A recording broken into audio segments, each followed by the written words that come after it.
Digital தொழிலாளர் வர்க்கம். இன்று நாம் தினம் தினம் பயன்படுத்தும் டிஜிட்டல் உலகை கட்டி எழுப்புபவர்கள் யார்? அவர்களுடைய உரிமைகள் தான் என்ன? அவர்களுடைய பாதுகாப்பு எங்கே? அல்காரிதத்தின் கட்டுப்பாட்டில் வாழும் தொழிலாளர்கள் நாம் தானா? நமக்கு தெரியாமலேயே நம் உணர்வுகள், செயல்கள் மற்றும் அடையாளங்கள் அனைத்தும் தரவாக பிரித்தெடுக்கப்பட்டு பின்னர் வணிக பொருளாக மாற்றப்படுகின்றனவா? அப்படி என்றால் டிஜிட்டல் தளத்தில் முதலாளிகள் யார் யார்? யார் இந்த டிஜிட்டல் தொழிலாளர் வர்க்கம்? வாருங்கள், இதற்கான தெளிவை வலை உலகத்தில் அருள்வாக்கின் ஒளியில் தேடுவோம். அருள்வாக்கு பகுதி மத்தேயு 20:1-16. நிலக்கிழார் ஒருவர் தம் வேலையாட்களை வேலைக்கு அமர்த்த விடியற்காலையில் வெளியே சென்றார். அவர் நாளொன்றுக்கு 1 தெனாரியம் கூலி என வேலையாட்களுடன் ஒத்துக்கொண்டு அவர்களை தம் திராட்சை தோட்டத்திற்கு அனுப்பினார். ஏறக்குறைய காலை 9 மணிக்கு அவர் வெளியே சென்றபோது சந்தை வெளியில் வேறு சிலர் வேலையின்றி நிற்பதை கண்டார். அவர்களிடம், நீங்களும் என் திராட்சை தோட்டத்திற்கு போங்கள், நேர்மையான கூலியை உங்களுக்கு கொடுப்பேன் என்றார். இவ்வாறாக அவர் எதிர்கொண்டவர்கள் எல்லாரையும் தன் திராட்சை தோட்டத்திற்கு வேலைக்கு அனுப்பினார். காலை முதலே உழைத்தவர்களுக்கும் மாலை நேரத்தில் வந்தவர்களுக்கும் ஒரே கூலி வழங்கப்படுகிறது. இன்றைய டிஜிட்டல் உலகத்தில் அவ்வாறு இல்லை. வேலை நேரத்தை அல்காரிதம் நிர்ணயிக்கிறது. கூலி மதிப்பீட்டை செயலிகள் தீர்மானிக்கின்றன. மனிதன் ஒரு வியாபாரத்திற்கான டேட்டா செட்டாக பார்க்கப்படுகிறான். இன்று தொழிலாளர் வர்க்கம் பல விதத்தில் சிறுமைப்படுத்தப்படுவதும் சுரண்டப்படுவதும் நடந்தேறி கொண்டிருக்கிறது. அதிலும் குறிப்பாக மாறி வரும் டிஜிட்டல் உலகிலே புதிய தொழிலாளர் வர்க்கம் என்று ஒன்று உருவாகி கொண்டிருக்கிறது. அதனை நாம் டிஜிட்டல் தொழிலாளர் வர்க்கம், டிஜிட்டல் ப்ராலிட்டேரியட் என்றும் சொல்லலாம்.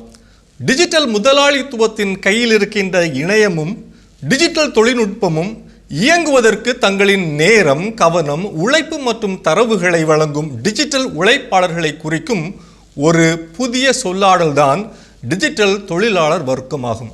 தொழில்துறை முதலாளித்துவத்தில் தொழிலாளர்கள் தங்கள் உடல் உழைப்பால் முதலாளிகளின் கட்டுப்பாட்டில் இருந்த மூலப்பொருட்களை பயன்படு பொருட்களாக மாற்றினர். எனினும் அத்தொழிலாளர்கள் அவர்களின் உழைப்பிற்கான ஊதியம் கிடைக்காமல் சுரண்டப்பட்டனர். இன்றைய காலத்தில் உருவாகியிருக்கும் டிஜிட்டல் முதலாளித்துவத்தில் லாபமும் மதிப்பும் பொருட்களை உருவாக்குவதில் அல்ல, மாறாக இணையவழி கலந்துரையாடலினாலும் சமூக ஊடக தொடர்புகளினாலும் விளைகிறது. ஸ்க்ரோல் செய்வது, லைக் போடுவது, கருத்து எழுதுவது போன்ற ஒவ்வொரு சிறிய செயலும் கூட ஒரு சிறு உழைப்பாக மாறி டிஜிட்டல் நிறுவனங்களுக்கு தரவாக, பிக் டேட்டாவாக மாற்றப்படுகிறது. இதில் கொள்ளை லாபம் ஈட்டுபவர்கள் டிஜிட்டல் தொழிலாளர் வர்க்கத்தினர் அல்ல, மாறாக டிஜிட்டல் முதலாளிகள். இதில் பெரும் கொடுமை என்னவென்றால், தொழில்துறை முதலாளித்துவம் போலல்லாமல் டிஜிட்டல் முதலாளித்துவத்தில் டிஜிட்டல் தொழிலாளர் வர்க்கத்தினரே தொழிலாளர்களாகவும் மூலப்பொருட்களாகவும் உள்ளனர். சமூக ஊடகத்தில் அல்லது இணையத்தில் நாம் செய்யும் ஒவ்வொரு செயலும் அல்லது பதிவிடும் ஒவ்வொரு பதிவும் டிஜிட்டல் முதலாளிகளுக்கு நாம் வழங்கும் சேவையே.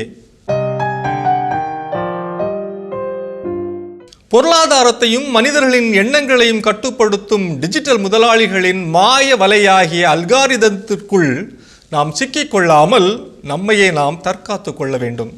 நமது தனிப்பட்ட தகவல்களே டிஜிட்டல் முதலாளித்துவத்தின் எரிபொருள். எனவே செயலிகள் கேட்கும் தேவையற்ற தரவுகளையும் அனுமதிகளையும் தவிர்ப்பது நல்லது. தேவையற்ற நேரத்தை சமூக வலைதளங்களில் செலவிடுவதை குறைப்பதன் மூலம் நிறுவனங்களின் லாப சுழற்சியை நாம் உடைக்கலாம். செய்திகளுக்கு சமூக வலைதளங்களை மட்டுமே நம்பி இருக்காமல் நேரடியாக செய்தி இணையதளங்கள் அல்லது அச்சு ஊடகங்களை நாம் பயன்படுத்தலாம். இணையத்தை பயன்படுத்தும் நாம் தான் இன்று புதிதாக பெருமுதலாளிகளின் சுரண்டலுக்காக ஏற்படுத்தப்பட்ட டிஜிட்டல் தொழிலாளர் வர்க்கத்தினர் என்பதை நாம் உணர வேண்டும். அல்காரிதம் உலகில் அதிக ரேட்டிங் பெற்றவர்களே முன்னிலையும் அதிக ஊதியமும் பெறுகின்றனர். மற்றவர்களின் உழைப்பு சுரண்டப்படுகிறது. இயேசு சொன்ன திராட்சை தோட்ட உரிமையாளரை போல எல்லாருக்கும் சம உரிமையும் சமத்துவம் இணைய உலகில் யாருக்கும் இல்லை. மார்க்ஸ் தொழிலாளர் வர்க்கம் என்பதை உயிர் வாழ்வதற்கான தன் உழைப்பை விற்க வேண்டிய சமூகமாக வரையறுத்தார். டிஜிட்டல் காலத்திலும் இந்த வரையறை இன்றும் பொருந்துகிறது. உழைப்பும் உழைப்பாளர்களும் உழைக்கும் இடமும் வேறுபட்டிருக்கலாம், ஆனால் அடிமைத்தனமும் முதலாளிகளின் சுரண்டலும் அப்படியே நிலைத்து நிற்கின்றன. இது வலை உலகம் 360 டிகிரி டிஜிட்டல் உலகிற்கான உங்கள் அகராதி.